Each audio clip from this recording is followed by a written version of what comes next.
जय हिंद, वंदे मातरम। दोस्तों, आज हम महात्मा बुद्ध की शिक्षाओं के बारे में पढ़ेंगे। इससे पहले महात्मा बुद्ध की एक और वीडियो आ चुकी है जिसमें हमने महात्मा बुद्ध के जीवन के बारे में परिचय किया था कि कैसे उनका जीवन था, कहाँ वो पैदा हुए, कहाँ उनको ज्ञान की प्राप्ति हुई। इस बारे में हम सब कुछ पढ़ चुके हैं। ये महात्मा बुद्ध से रिलेटेड दो ही एक ही क्वेश्चन लगा लो, ये उसका जीवन और शिक्षाओं के बारे में ये क्वेश्चन बनता है। आप इन दोनों वीडियो को देख लेना और यही क्वेश्चन मान लो आपके पेपर में आएगा। और ये जो सीरीज चल रही है इंपॉर्टेंट क्वेश्चन की सीरीज, हिस्ट्री के फर्स्ट सेम के बच्चों के लिए, ये आपकी रामबाण है। आप इनको देखकर चले जाना, इनसे बाहर आपका क्वेश्चन नहीं आएगा। तो चलिए आज महात्मा बुद्ध की शिक्षाओं के बारे में पढ़ते हैं। इन्होंने एक तो 4 महान सत्य दिए थे। अष्टांग मार्ग के बारे में पढ़ेंगे, अहिंसा के बारे में पढ़ेंगे, कर्म सिद्धांत में कैसे विश्वास था इनका उनके उसके बारे में पढ़ेंगे, पुनर्जन्म, नैतिकता, भ्रातृभाव, निर्वाण, वेदों तथा संस्कृत में अविश्वास था इनका, यज्ञों तथा बलियों में अविश्वास था, जाति प्रथा में अविश्वास था, तपस्या में अविश्वास था, ईश्वर में अविश्वास था, क्षणिकवाद में विश्वास था, शांतिवाद का संदेश दिया था। ये सब आज हम पढ़ेंगे। चलो स्टार्ट करते हैं। महात्मा बुद्ध की शिक्षाएं। महात्मा बुद्ध की शिक्षाएं अत्यंत सरल तथा प्रायोगिक हैं। उनके सिद्धांतों में सृष्टि की रचना तथा आत्मा जैसे गूढ़ एवं जटिल विषयों का समाधान नहीं है। उनका धर्म व्यावहारिक धर्म है। इसमें अंधविश्वासों तथा परंपराओं के लिए कोई स्थान नहीं है। यानी महात्मा बुद्ध क्या करते थे, अंधविश्वासों को नहीं मानते थे। और कोई जो रूढ़िवादी परंपरा यानी जो पुरानी परंपरा चली आ रही है उसको भी उनका भी कोई स्थान उनके जीवन में नहीं था। उन्होंने लोगों को उनकी अपनी भाषा में पवित्र तथा शुद्ध जीवन व्यतीत करने के कुछ नियम बताए थे। ठीक है, उन्होंने अपनी खुद की भाषा में ही मतलब कैसे वो रहते हैं, उन्हीं में कैसे वो अच्छा जीवन व्यतीत कर सकते हैं उसके बारे में उन्होंने बताया, जिन्हें साधारण मनुष्य भी अपने जीवन में उतार सकता है। R.C. दत्त ये हिस्टोरियन हुए हैं। इनके अनुसार क्या कहते हैं, ये बौद्ध धर्म का सारांश एक प्रकार की आत्म उन्नति और आत्म निरोध है। बौद्ध धर्म के मुख्य सिद्धांत इस प्रकार हैं। बौद्ध धर्म ने क्या दिया है, महात्मा बुद्ध ने 4 महान सत्य दिए हैं। महात्मा बुद्ध की शिक्षाओं का सार 4 महान सत्य अर्थात 4 आर्य सत्य हैं। यानी क्या है, 4 महान सत्य भी बोल सकते हो, 4 आर्य सत्य भी बोल सकते हो। ये 4 सत्य कौन कौन से, ये 4 सत्य ये हैं। संसार दुखों का घर है, पहला तो ये है। दूसरा है दुखों का कारण व्यक्ति की अपनी इच्छाएं हैं। तीसरा है दुखों का अंत किया जा सकता है। कैसे अंत किया जा सकता है, अष्टमार्ग पर चलकर ही दुखों का अंत किया जा सकता है। दूसरे पार्ट में हम ये इसके सेकंड भाग में ही पढ़ेंगे अष्टांग मार्ग क्या है। अब देखते हैं। संसार दुखों का घर है। प्रथम आर्य सत्य यह है कि संसार दुखों से भरा हुआ है। जन्म, बीमारी, बुढ़ापा, धन विनाश, वियोग, मिलन, मृत्यु सब दुख हैं। इस प्रकार चारों ओर दुख ही दुख है। यानी सभी के जीवन में दुख भरा हुआ है। और दुखों का कारण व्यक्ति की अपनी इच्छाएं हैं। दुखों का कारण क्या है, जो व्यक्ति की खुद की इच्छाएं हैं ना, अभिलाषा जो हर व्यक्ति की जो मतलब सोचता विचार करता है कि मेरे पास ये हो वो ही इच्छाएं उसकी क्या है, दुख का कारण है। महात्मा बुद्ध ने बताया कि दुखों का कारण मनुष्य की अपनी इच्छाएं हैं। इच्छाएं 3 प्रकार की होती हैं। कौन कौन सी, एक तो सुख की, एक जीवन की और एक फलने फूलने की। ये 3 इच्छाएं उन्होंने बताई। इन इच्छाओं की पूर्ति न होने पर दुख होता है। ठीक है दोस्तों, इस अब देखो, दुखों का अंत किया जा सकता है। बुद्ध का विचार था कि यदि मनुष्य अपनी इच्छाओं पर काबू पा ले तो दुखों का अंत किया जा सकता है। यानी अगर हम सिर्फ अपनी इच्छाओं को कंट्रोल में कर लें तो हमें दुख मतलब ना के बराबर आएंगे, उनका अंत संभव है। और अष्ट मार्ग पर चलकर दुखों का अंत किया जा सकता है। महात्मा बुद्ध ने बताया कि दुखों पर विजय प्राप्त की जा सकती है। दुखों पर विजय प्राप्त की जा सकती है यदि मनुष्य अष्ट मार्ग पर चले तो दुखों पर विजय मिल सकती है। देखो ये अष्ट मार्ग क्या होती है, अष्टांग मार्ग भी बोलते हैं इसको बौद्ध धर्म में।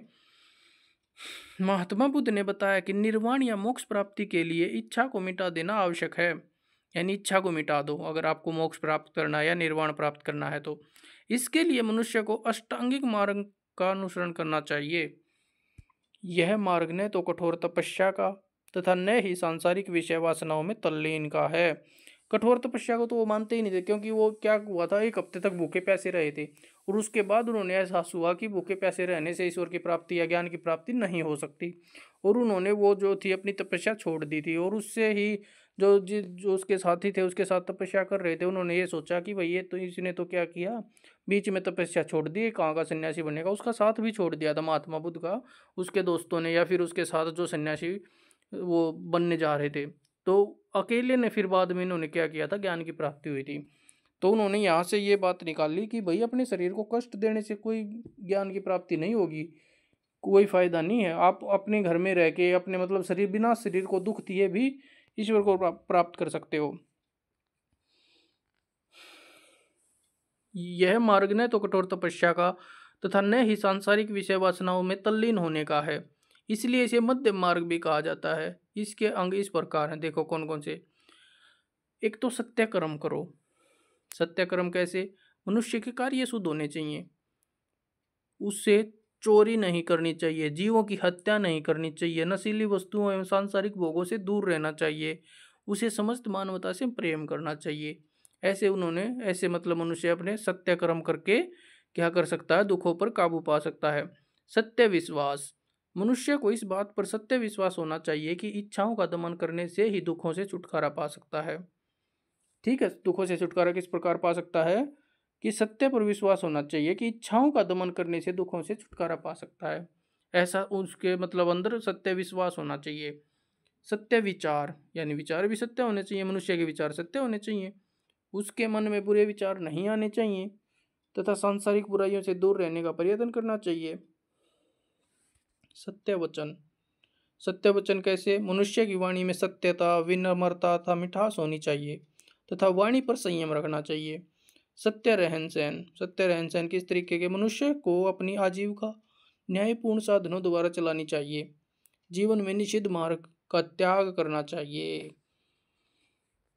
यानी कोई अपनी आजीविका वो भी न्यायपूर्ण साधनों द्वारा चलानी चाहिए, यानी ऐसी कोई आजीविका ना हो जो न्याय के खिलाफ हो, मतलब स्मगलिंग है और मतलब 2 नंबर का पैसा ना हो। अपना जो आपको रहन सहन है, जो कार्य करना है, वो उसका भी मतलब कहीं ना कहीं क्या होना चाहिए, एक वैलिड सोर्स होना चाहिए, कोई गलत तरीके से पैसा नहीं कमाना चाहिए, सत्य रहन सहन होना चाहिए। सत्य पर्यटन, मनुष्य को हमेशा दूसरों की भलाई तथा बुरे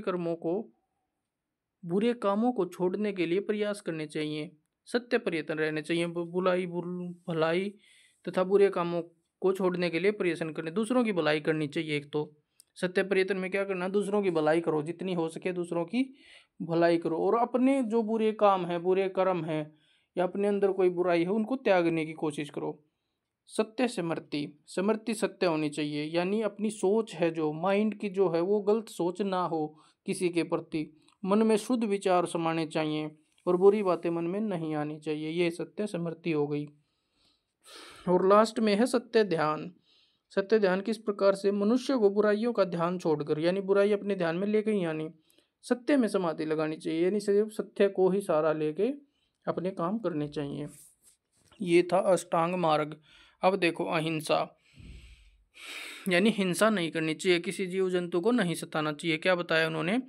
महात्मा बुद्ध भी महावीर स्वामी की तरह अहिंसा के समर्थक थे। इसका मतलब महावीर स्वामी भी क्या थे? अहिंसा के समर्थक थे, यानी वो नहीं चाहते थे कि लोगों मतलब किसी की आप हिंसा करो। उनका विचार था कि मनुष्य को सभी जीव जंतुओं, जैसे मनुष्य है, पशु पेड़ है, पशु पक्षी हैं, पेड़ पौधे हैं, इन सभी से प्यार करना चाहिए, उन्हें मारना नहीं चाहिए और ना किसी से मरवाना चाहिए और ना उनको सताना चाहिए और ना ही किसी के प्रति हिंसा के विचार मन में लाने चाहिए, ये सारे काम नहीं करने चाहिए। उनके अनुसार जीव हत्या करने वालों का विरोध किया जाना चाहिए, यही नहीं कि आप उनको मतलब ये काम नहीं कर रहे हो तो आप वहां तक ठीक हो। अगर कोई जीव हत्या कर रहा है तो उसका विरोध भी करो, ये भी आपका काम है, उसका विरोध भी किया जाना चाहिए।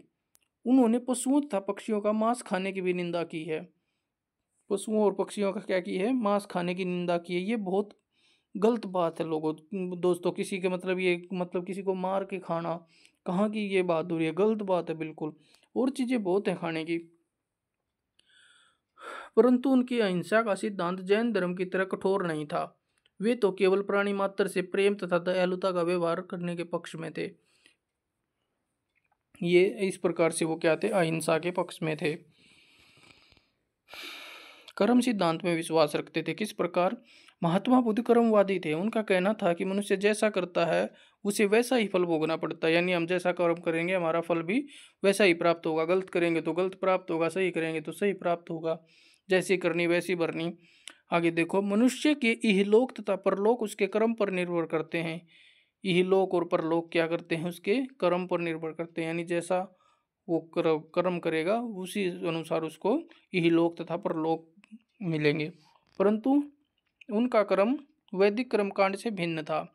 मिलिंद पन्हो में कर्म सिद्धांत की व्याख्या मिलती है। ये मिलिंद पन्हो अपना एक पुराना ग्रंथ है, उसमें क्या मिलता है, इनके कर्म सिद्धांत की व्याख्या मिलती है। बौद्ध धर्म के अनुसार मनुष्य के शारीरिक, वाचिक तथा मानसिक चेष्टाएं कर्म हैं। उनका कहना था कि जाति मत पूछ, आचरण पूछ, यानी किसी से उसकी जाति मत पूछ। इसका मतलब क्या है कि वो जातिगत व्यवस्था का भी खंडन करते थे, उसको भी नहीं मानते थे, उसका भी विरोध करते थे। मतलब किसी से उसकी जाति मत पूछो, उसका कर्म पूछो कि भाई वो करता क्या है। आचरण पूछो कि उसका आचरण कैसा है, यानी जाति मत पूछो। उनका मानना था कि निम्न जाति का व्यक्ति भी अच्छे कर्मों से ज्ञानवान तथा उच्च व्यक्ति का मनुष्य बुरे कर्मों से शूद्र हो सकता है। ठीक है दोस्तों, उनका क्या मानना था कि कोई छोटी जाति का, निम्न जाति का है, वो अच्छे कर्म करता है तो ज्ञानवान, अच्छे कर्मों से ज्ञानवान तथा उच्च जाति का भी शूद्र हो सकता है। कोई ऐसा काम कर रहा है, मान लो उच्च है तो ऊंची जाति में, लेकिन कर्म ऐसे कर रहा है, चोरी कर रहा है, डकैती कर रहा है, जीवों को मार के खा रहा है, इस तरीके के काम कर रहा है, तो वो क्या है, ऊंची जाति में बेशक रहो, उसके काम तो बिल्कुल छोटे हो गए ना। ऐसे ही कोई निम्न जाति का भी हो सकता है, जो जाति से तो निम्न है लेकिन उसके काम इतने अच्छे हो, दूसरों की भलाई करता हो, मतलब अच्छे काम करता हो सारे, तो वो क्या हो गया, जाति जाति व्यवस्था से क्या था वो, मतलब वो थे अलग, मतलब इसको नहीं मानते थे जाति को, ये उस मानते थे कि उनके आचरण देखो कि उसका आचरण कैसा है, स्वभाव कैसा है उनका। पुनर्जन्म देखो, पुनर्जन्म।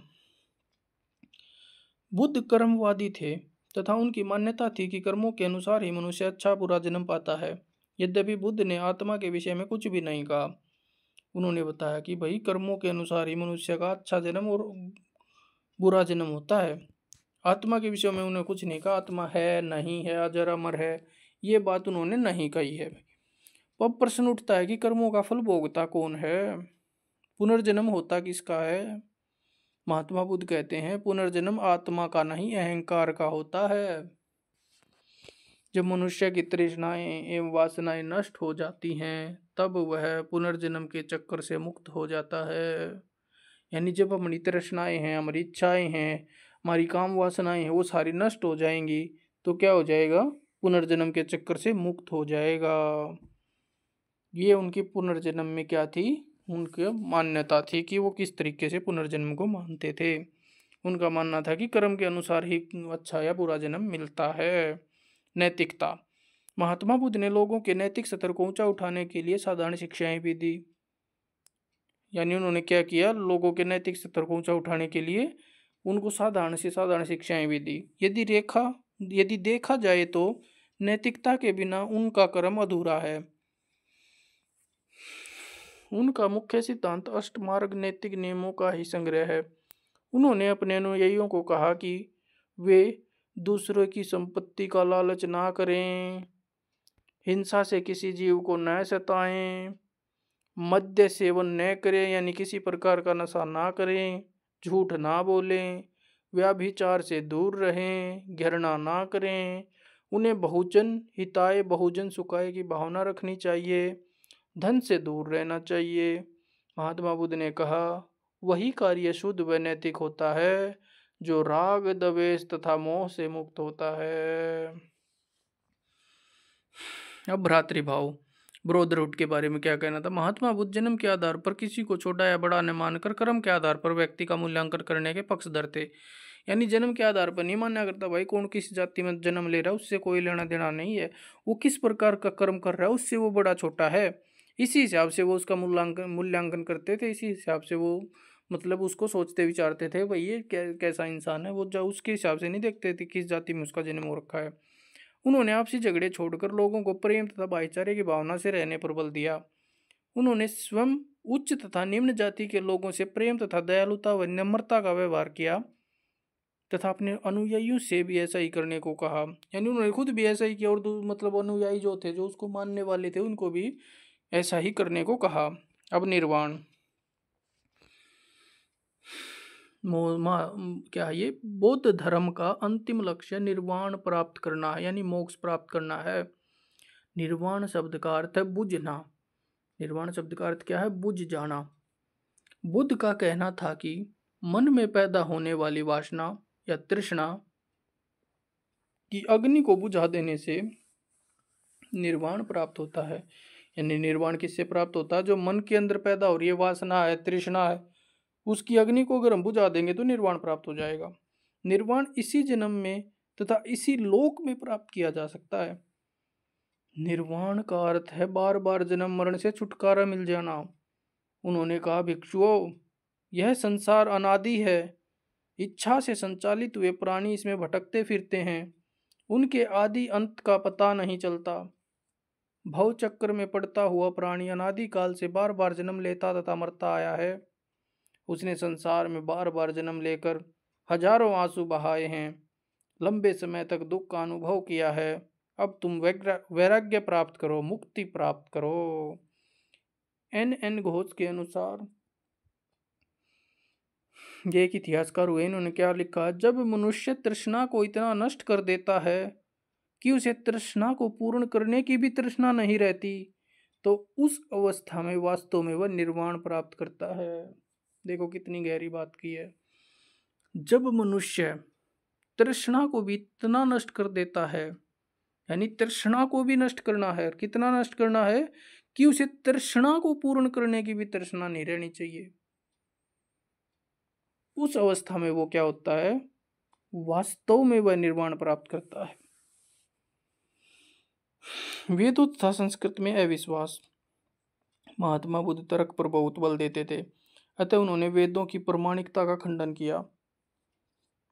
वे ज्ञान की सीमा को वेदों तक सीमित मानने को तैयार नहीं थे।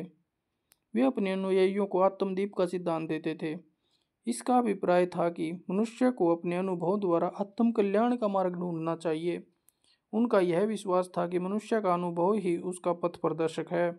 वे कहते थे, आप लोगों को मेरी शिक्षाओं का भी पालन करना चाहिए, यदि आप उन्हें ठीक समझते हैं। ये मतलब महात्मा बुद्ध कहना चाहते हैं, अगर आपको मेरी शिक्षाएं अच्छी लगती हैं ना, ये नहीं कह देना कि ये बहुत बढ़िया बात करी इसने, तो बहुत बढ़िया बात, वो अपने दिमाग में अपने खुद के यूज में भी लाने चाहिए, उनका पालन करना चाहिए, उनको ठीक से समझना चाहिए, तभी उस बात के मायने हैं। वेदों के साथ साथ उन्होंने संस्कृत की पवित्रता को भी मानने से इनकार किया तथा अपने धर्म का प्रचार जन भाषा की आप आम भाषा में किया। यानी ये वेदों को नहीं मानते थे, संस्कृत में भी इनका विश्वास नहीं था। ये आत्मदीप का सिद्धांत था, यानी अपने अंदर ही जो कुछ है, अपने अंदर की सुनो, अच्छे कर्म करो, अपने अंदर ही अच्छे आत्म कल्याण का मार्ग ढूंढो। न तो यज्ञों में न बलियों में विश्वास था। महात्मा स्वामी की तरह महात्मा बुद्ध ने भी यज्ञ एवं बलियों को तथा कर्म कांडों का खंडन किया है। यानी ये नहीं मानते थे इनको। उनका मानना था कि यज्ञों से किसी व्यक्ति के भाग्य को नहीं बदला जा सकता। ये कहते हैं ना कि पूजा करा लो, पाठ करा लो, ये करा लो, इतने की पूजा करा लो, ये हो जाएगा, वो हो जाएगा, इनसे कुछ नहीं होने वाला, भाग्य, इनसे भाग्य नहीं बदला जा सकता। बलि को उन्होंने पाप बताया, यानी बलियों, बलि जिसको बोलते किसी की बलि देना मतलब उसको मार देना। कहते नहीं माता बलि मांगती है, ये वो बलि मांगता है, ये वो ऐसे चलता रहता है। बलि को उन्होंने पाप बताया था, कहा कि यज्ञ करने एवं बलियां देने से मनुष्य के पापों में वृद्धि होती है तथा इसका कोई महत्व नहीं है। यानी इनमें भी विश्वास नहीं था ना, तो यज्ञ मानते थे, यज्ञ हवन को भी नहीं मानते थे कि भाई कुछ नहीं होता इनसे, ठीक है। यानी ये करने से किसी का कोई भाग्य नहीं बदल सकता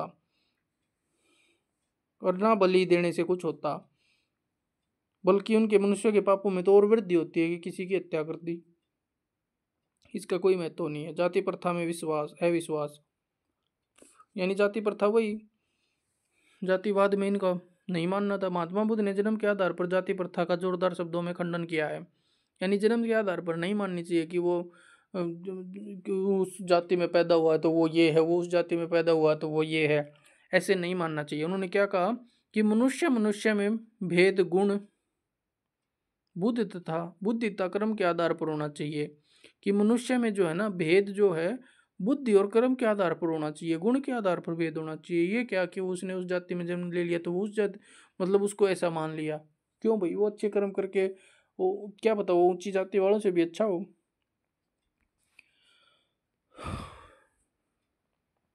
अतः उन्होंने जन्म से ब्राह्मणों की श्रेष्ठता का खंडन किया है।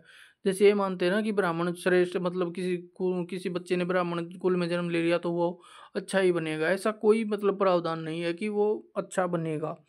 ठीक है, ब्राह्मणों की श्रेष्ठता का भी खंडन किया। जाति पाति छुआछूत जैसा कोई भेदभाव उनकी दृष्टि में नहीं था। यानी जाति पाति को भी नहीं मानते थे, छुआछूत को भी नहीं मानते थे। ये सारे भाव क्या थे, मतलब छुआछूत दोस्तों आपको तो पता नहीं, पता है या नहीं, लेकिन एक मतलब ऐसी प्रथा थी हमारे देश में, लगा लो हमारे पहले मतलब पुराने जमाने में लगा को लोग एक दूसरे को छूने से भी मतलब ये परहेज मानते थे कि उसको छू लिया तो ये हो जाएगा, उसको छुआछूत बोलते थे। यानी छूना भी पाप है। तो दोस्तों वो साथ तो कहाँ बैठाते होंगे, साथ कहाँ रहते होंगे, उनको तो अलग ही रहना पड़ता होगा, दूर से ही मतलब उनसे कुछ काम होता हो, काम क्या लेते होंगे उनसे, उनसे तो काम भी नहीं लेते होंगे। छुआछूत चीज ही ऐसी थी। जाति पाति का भी खंडन किया। छुआछूत जैसा कोई भेदभाव उनकी दृष्टि में था ही नहीं, वो छुआछूत को भी नहीं मानते थे। और यही कारण था कि उन्होंने अपने संघ का द्वार सभी जातियों के लिए खोल दिया था। यानी दोस्तों पहले तो मतलब पहले क्या अब भी होगा बहुत जगह, मतलब ऐसी ऐसी जगह है कि वहाँ पे इस जाति का नहीं जा सकता, वहाँ पे इस जाति का नहीं जा सकता, वहाँ पे ये नहीं कर सकता। अभी पीछे भी आपने पढ़ा होगा कि वो मतलब किसी राजस्थान में किसी ने घड़े का पानी पी लिया तो उसको पता नहीं क्या कर दिया था, एक बच्चे को मार दिया था या पीट दिया था। ऐसे ऐसे मतलब बहुत केस देखने को मिलते हैं। तो उनके उसमें क्या था, और उनका संघ का जो द्वार था सभी जातियों के लिए खोल दिया था। यानी कोई भी आ सकता भाई हमारे पास, हमारे यहाँ मतलब हर बंदे को शिक्षा दी जाएगी। ये नहीं है कि भाई वो उस जाति का तो नहीं आ सकता, उसका तो नहीं आ सकता। वे एक समाज सुधारक के रूप में समकालीन समाज को जाति तथा धर्म के दोषों से मुक्त करना चाहते थे। ठीक है, वे समाज सुधारक के रूप में समकालीन समाज को जाति तथा धर्म के दोषों से मुक्त करना चाहते थे। यानी जाति प्रथा को भी खत्म करना चाहते थे, और जो ये धर्म एक दूसरे में बटे हुए उनको भी मुक्त करना चाहते थे। वो एक अपना ही धर्म चलाना चाहते थे, बौद्ध धर्म। तपस्या में अविश्वास, तपस्या में भी विश्वास नहीं था। तपस्या में विश्वास कहाँ से होगा, क्योंकि उन्होंने खुद तपस्या करके देखा था, भूखे रहकर देखा था। जब उनको कुछ नहीं पता चला, कुछ नहीं ज्ञान प्राप्त हुआ, तो उन्होंने ये निश्चय किया कि भाई अपने शरीर को कष्ट देने से कुछ नहीं होगा। देखो ये क्या लिखते हैं, महात्मा बुद्ध का तपस्या में विश्वास नहीं था। उन्होंने स्वयं उखला के जंगलों में, हाँ देखो ये आ गया, उखला के जंगलों में 6 वर्षों तक घोर तपस्या की थी, परंतु शारीरिक कष्ट के अलावा कुछ हाथ नहीं लगा। ये हमने उनके जीवन के बारे में पढ़ा, जब भी पढ़ा था।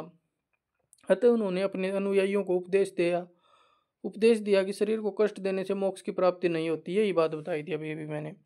गृहस्थ जीवन में रहते हुए अष्ट मार्ग पर चलकर मोक्ष की प्राप्ति हो सकती है। बताओ दोस्तों, क्या ये तपस्या में अविश्वास था, यानी तपस्या को नहीं मानते थे, क्योंकि उन्होंने अपने खुद के ऊपर इम्प्लीमेंट करके देखा था कि तपस्या करने से कुछ नहीं होता, अपने शरीर को वो तपाने से कुछ नहीं होता।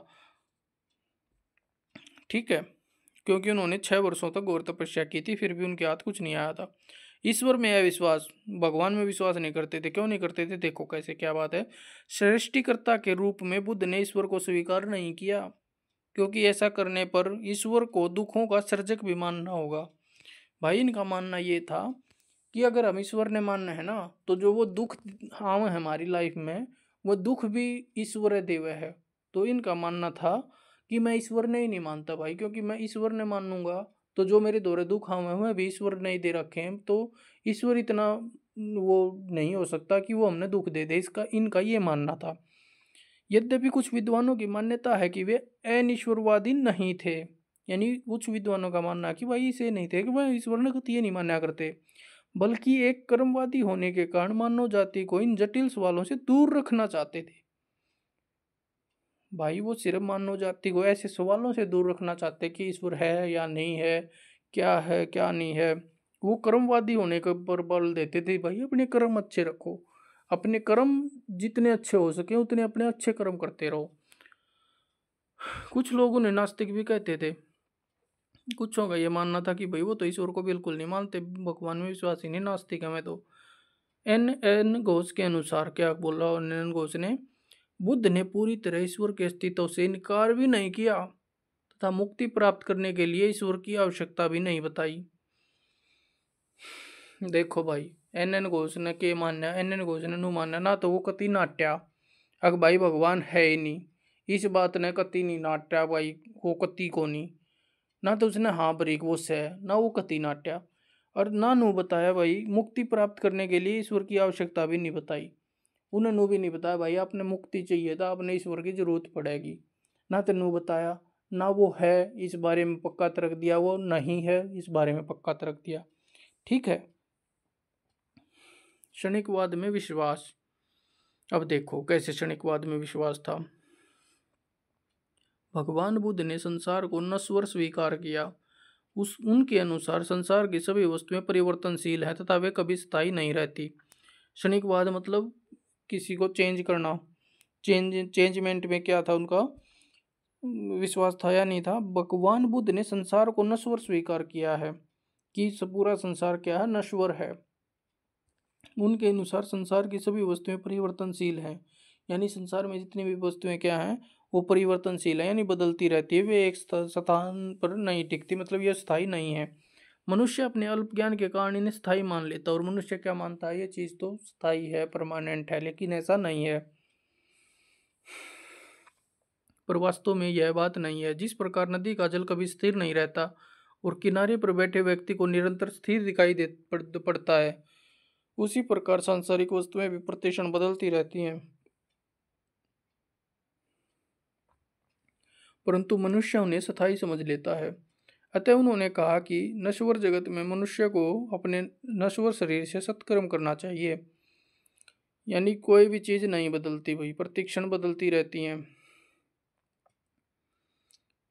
जिस प्रकार नदी का जल कभी स्थिर नहीं रहता, लेकिन आप किनारे पर बैठ जाओगे वो इस फ्लो में बहता रहेगा कि हमें ऐसा लगेगा जैसे ये तो रुका हुआ है। ठीक है। और मनुष्य क्या समझ लेता है कि ये तो रुका हुआ स्थायी है, लेकिन ऐसा नहीं है। नश्वर जगत में उन्होंने कहा कि नश्वर जगत में मनुष्य को अपने नश्वर शरीर से सत्कर्म करना चाहिए, यानी अच्छे कर्म करने चाहिए। शांतिवाद का संदेश। बुद्ध ने शांतिवाद का संदेश दिया। विश्व शांति तथा कल्याण की भावनाओं से उत्प्रेरित होकर भगवान बुद्ध ने अपने शिष्यों को शिक्षा दी, घूमो जनता के लिए, जनता के सुख के लिए, देवों और मनुष्यों के कल्याण के लिए घूमो। कोई दो एक तरफ नहीं जाओ, यानी एक साइड में दो जने मत जाओ, अलग अलग जाओ। नून भी सब ने ज्ञान हो जाएगा, नून भी सब ने ज्ञान हो जाएगा। कदे दो जने तो हम एक कान चले जाओ, और भाई उससे साइड सारे लोग ज्ञानी हो जाना, दूसरी साइड वाले रहे, जहाँ एक नून जाओ और एक नून जाओ। इसका मतलब ये है, तुम लोग उस धर्म को का उपदेश करो जो आदि में कल्याण है, मध्य में कल्याण, पर्यवसान में कल्याण है। यानी इस ऐसे धर्म का उपदेश दो जो सर्व जगह कल्याण ही कल्याण की बात करे, आदि में, मध्य में, पर्यवसान में। इस तरह स्पष्ट है कि बुद्ध की शिक्षाएं सरल और बोधगम्य थी। इनसे समस्त प्राणी लाभ उठा सकते थे। उनकी शिक्षाओं और महानता के विषय में अनेक इतिहासकारों ने अपने विचार प्रकट किए हैं। बिल ड्यूरा का कथन है कि महात्मा बुद्ध दृढ़ संकल्प, शक्तिशाली, स्वाभिमानी, किंतु व्यवहार और भाषण में सुशील, नम्र और सौम्य तथा अत्यंत दानशील थे। वाद विवाद में शांत रहने वाले और दूसरों की भावनाओं को ठेस न पहुंचाने वाले वह व्यक्ति थे। संभवतः मानव जाति के अन्य शिक्षकों में ये विशेषताएं इतनी मात्रा में न रही होंगी। ओल्डनबर्ग के शब्दों में, बुद्ध के समक्ष बड़े बड़े सम्राट सिर झुकाते थे, फिर भी यह मसीहा भिक्षाटन किया करता था। महानता का इससे बड़ा तथ्य और क्या हो सकता है। देखो दोस्तों, कितने बड़े बड़े सम्राट उस टाइम पे उनके आगे सिर झुकाते थे, और वो क्या करता था, बुद्ध भिक्षा मांग के, भिक्षाटन करके क्या करता था, अपना काम चलाता था। उससे बड़ा महान कार्य और क्या हो सकता है। धन्यवाद दोस्तों।